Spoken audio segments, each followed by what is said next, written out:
What's up, everybody? Welcome to Hammerdown Motorsports. I hope you guys are having an amazing day. It's a beautiful sunny day here in Pennsylvania. It's a Labor Day weekend, and well, the last week has been pretty busy. Been trying to get a lot of stuff done in the shop, and I'm definitely excited to share that with you guys. We do have some progress on the mezzanine.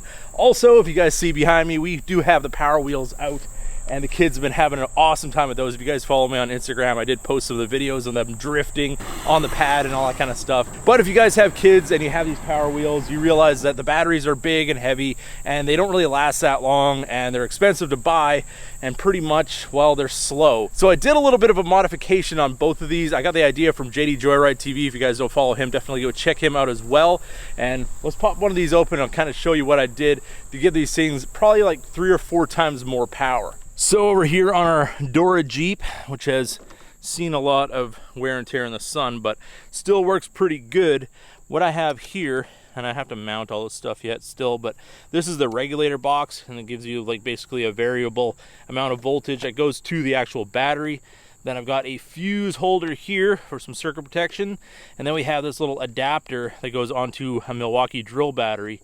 And I'm telling you, when you turn this thing up, this thing is doing donuts, it is drifting, it's doing all kinds of awesome stuff, and the kids absolutely love it. And then over here we do have the 2000 F-150, aka the Mud Mouse, and this thing has just been a blast.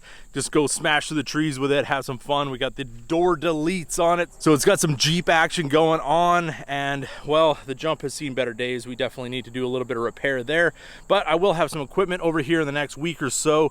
Gonna try to get some of this stuff straightened out, and hopefully we can build that jump back up and do a little bit more fun with these old F-150s. Plus I need to get all this mess over here filled in, get all my piping in for my wiring for this shed, and then hopefully I won't have to walk on a pallet to go into the shop anymore. Then over here we have the race trailer. Definitely have to pull this thing out and give it a good wash, which will give us some opportunity to take the Ram Rebel out with the lift kit and be able to pull the trailer with it, see how that all goes. And yeah, we got to get all this garbage cleaned off of this thing. Unfortunately, due to all the stuff happening in the world, we didn't get to go to a whole lot of events this year, so this thing just kind of sat. And speaking of sitting, here is our 1991 S10, and I think they should have just left this as a 4.3 liter with a fuel injection, but somebody had the great, bright idea to put a 283 with 350 heads in it. And the 283 is not really, I don't think it's the most powerful engine in the world, but either way, it doesn't run very well when it does run. It's got no power. The carb needs to be set up. I think it just all needs to be cleaned. I think it did sit a lot before we ended up acquiring this thing. Personally, I just kind of want to get rid of it, but I don't know. Drop in the comments. What should we do with this amazing whatever this is? And over here we do have our 1995 Ram 2500 V10 four-wheel drive with the Zone 5-inch lift on it. We've got Toyo 37 by 13.5s on it, Hummer H2 wheels. We got the bed liner coating on the bed, and we're going to be doing the rest of this truck. But this one kind of took a back seat to the Rebel build because we were getting a whole lot done on that at one time. So just basically had to switch gears, and this one hasn't really been touched since. We still have our 3rd gen seat conversion in the works. I do have these brackets that I made from the factory 95 brackets, and then a little bit of flat bar. Welded it all together, trying to make this all work, and we're pretty much done as far as that goes. I do need to do some wiring and everything in here before we put the carpet back in, and then I got to finish wiring up the cab lights so we can put the headliner back in. But we did get the windows tinted in the process, and yeah, I think it's starting to come along somewhat. I mean, this is more like a fall project when it does get a little bit cooler in the shop, and then you can kind of just bring this thing into the shop in the evening and then just kind of work at it. But all in all, we will be working on this project again.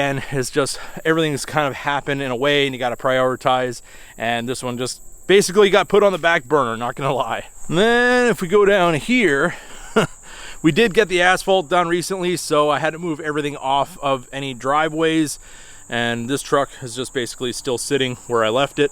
This is our 1998 F-150. It's actually not bad other than all the rust, but it does need to have the brakes bled on it at the moment because, well, yeah, it's got absolutely no brakes at all. Have to use the e-brake. But I gotta say, this truck, I mean, once the bumper's on, I got a winch set up for it and everything like that. This thing actually looks really, really nice. I have a 4th gen conversion for the bumper and everything with the Raptor liner. It's gonna make this thing look like a pretty bad beast. Then over here we have the Ram Rebel, and honestly, this truck has grown on me a lot. especially after doing the lift kit and everything. I mean, there's only one thing that really kind of bothers me about it, but I think you guys are gonna have to wait for another video on that one, and it's something that we might be changing on this truck, and I think it's gonna make it a little bit better, and I guess we'll just have to wait and see. Then over here we have our 2017 Camaro SS, and this thing has been a blast. Definitely have done a whole lot on this car in the past. I do have plans to get into the engine a little bit and maybe do a cam, maybe do some fun stuff as far as that goes, but we do have another big project in the works coming up, which is something maybe not as much related to automotives, but you guys are gonna have to wait and see about that. That is definitely coming soon, and I'm super excited to share that with you guys as well. Then over here we have the 72 Dodge Dart with a 360. I made a whole video on this car. If you guys want to check it out, definitely a whole lot of fun. It's got a 360 with a big cam and heads, and it sounds absolutely amazing. And definitely when you want to scratch that itch for that old school muscle, this thing definitely does it. And over here we have my hopes and dreams of actually getting some snow this winter.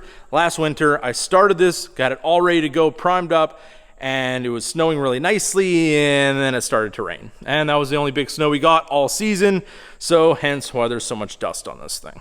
Then over here we have my 2015 Coachman Freedom Express, and well, we bought this camper with very good intentions of going camping like we did when we were kids, and we ended up not really doing that because we ended up getting super busy with work, and this is where it's at for the last 2 years. So I guess we're gonna have to make a decision and see if whether either we're gonna get rid of this thing or we're gonna end up using it, because, well, it doesn't really do much good sitting in here and it's just taking up a whole lot of space. But I don't know, we'll have to see, depending. I know the kids really want to go camping, but we're gonna have to see what happens here in the next little bit. Then we have the Can-Am Commander, and well, definitely needs a cleanup, but everything is pretty much as far as what I want to do with this thing done. I've got some off-road lighting. We did wheels and tires, windshield, some little lights up there.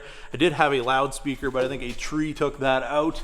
There is a CB in this thing as well, hidden behind the seat. And we've got a winch. We have, you know, just basically your standard UTV accessories, got the doors on it and everything like that. It's definitely a whole lot of fun to take down the trails, but all in all, it's really tough to get a whole group of people together to actually go ride. And a lot of the places around here, you got to go about, you know, an hour and a half drive. So pretty much just gets ridden around here, and definitely does an awesome job of plowing the snow in the wintertime. And then over here we do have my 2002 Yamaha Midnight Star. It does have a MagnaCharge supercharger on it, and it's definitely a whole lot of fun to ride, and I definitely don't ride it enough, being that, well, I have kids and my wife worries about other drivers hitting me and whatever. I'm sure most of the dads out there can understand that, well, sometimes these aren't the safest thing in the world, but I do have a plan of a way I may be able to ride this more, so more to come. So now let's head upstairs and show you guys kind of what I've been up to over the last week or so. And here it is, everybody. Check it out. No more construction floor. We have a finished vinyl plank floor in here. And this is my first one that I've ever done, and it actually wasn't terrible. I mean, I think the hardest part about this was just being on the floor the entire time and your knees taking a beating. I do have my kneeling pad over there, but if you're not used to doing flooring, it can be a little bit hard on the body, and I definitely have a new respect for anybody that does that for a living. But all in all, I think everything turned out really, really well. I just kind of did a random pattern, and these things actually went together pretty well. I got it from Costco. It was on sale, and I had it for about a year. The only issue I had is it was a little bit swollen from being in the humidity, and they didn't want to go together too good, so I had to turn on the air conditioning, and I had a dehumidifier in here for about 2 or 3 days, and that really helped kind of bring the humidity in here down. And then everything went together nicely, and we have a very, very nice floor throughout the mezzanine. So as you can see through the window here, we do have a really nice view of a lot of disaster down there. So definitely in the works of getting everything cleaned up. I think I want to take the camper, move it over one bay, and then I'm going to have a place where I can work so I can do the ceiling, because as you can see over here, I've been doing this. This is actually just underlayment, and then I took some gray stain and a little bit of whitewash over top, just some white paint and water on a rag, and you end up with this effect. And it actually looks really, really nice, and it's really inexpensive to do. So everybody, that's what's been going on over here in the shop, just trying to get some of this stuff that isn't really stuff that I normally film. I'm not a DIY I guess, home improvement person, because I would really hate to steer somebody in the wrong direction, because in all this I was learning myself as well. But if you guys have any questions about anything that maybe you're encountering, I can maybe help you out with some questions about that as well. But all in all, this has just kind of been my first time with any of this sort of work, and I think it's turning out pretty well. So let me know what you guys think of the mezzanine and the progress that we've made. I'm very excited to have it all completed, and we can have this as the backdrop for the channel, and we can do all kinds of things. I mean, I definitely plan on doing some of the more barbecue related stuff. This is going to be our prep area, and then hopefully behind you right now is going to be a big deck, and then we can just go outside. Then we can have the smoker, the charcoal, all that kind of stuff outside. Definitely not a professional at that either, but all in all, it is just kind of a side passion of mine, automotive and barbecue. Probably two of my favorite things. So definitely want to share all that with you guys on this channel. And I mean, this is just kind of where we're at. We're at a little bit of, I wouldn't want to say a crossroads, but we're kind of at a point now where we're starting to develop in as far as getting some of the construction done, and we've got some of the car projects pretty much to a point where we're going to have to go a little bit further, and then we have some of the older projects. So definitely a whole lot of work to do around here, as you guys can see, and definitely a lot of organization that is also needed. But it's been a construction site for a long time. I'm so excited to have it all kind of buttoned up and ready to go and get back into a normal routine, just so then we can start doing some more crazy builds and all that kind of stuff without having parts and pieces everywhere. So that's just kind of where we're at today. I just wanted to give this little update video with you guys, just kind of letting you guys know what's going on around here at the shop. So if you guys have any questions or anything that you'd like to add, definitely drop that in the comment section. If you guys enjoyed this video, don't forget to give it a big thumbs up. If you're new to the channel, hit that subscribe button. And as always, keep that hammer down.